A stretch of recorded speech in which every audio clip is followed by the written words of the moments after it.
I myself have observed the true horror of war and the surreal nature of hell, and have found its powers to be both expressive and destructive, and fear that its use would result in the destruction of us all, both spiritually and physically.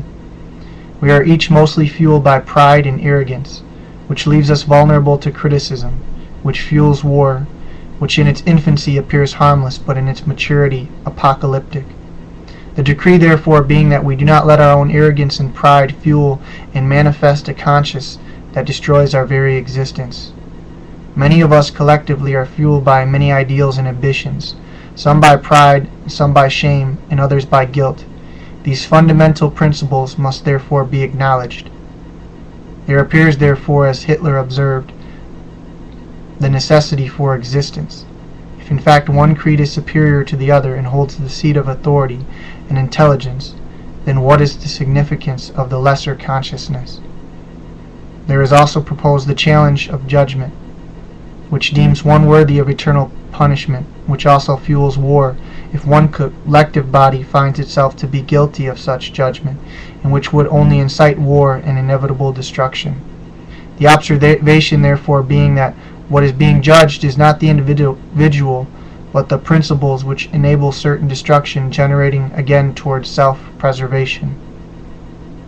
However, the judgment proposed in Scripture is of error and sin, and not of ignorance and consciousness.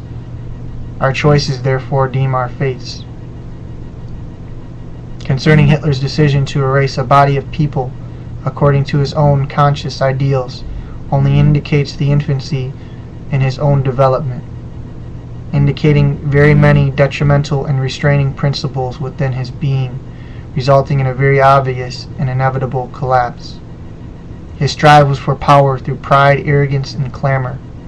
He was all too aware of his decision of total destruction, as opposed to growth and enlightenment. The petition therefore being that no such power is again enabled to rise, as it would only enable our own downfall.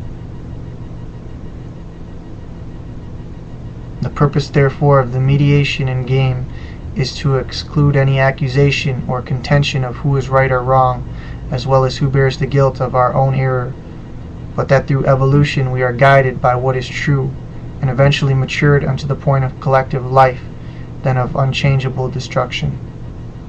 I would only argue that of that which can be said also of each of us, those of us who bear shame, and of others of us who inherit honor, those who fade away as the passing wind, and others who grow into trees blossoming with life, that everything appears to be working towards that which was in the beginning, our primal origin, that which also is within us, the beginning and the end, what is also present within all living things, within even the air we breathe. And I pray wholly with all of my being that though evil may prevail for a season, love wins.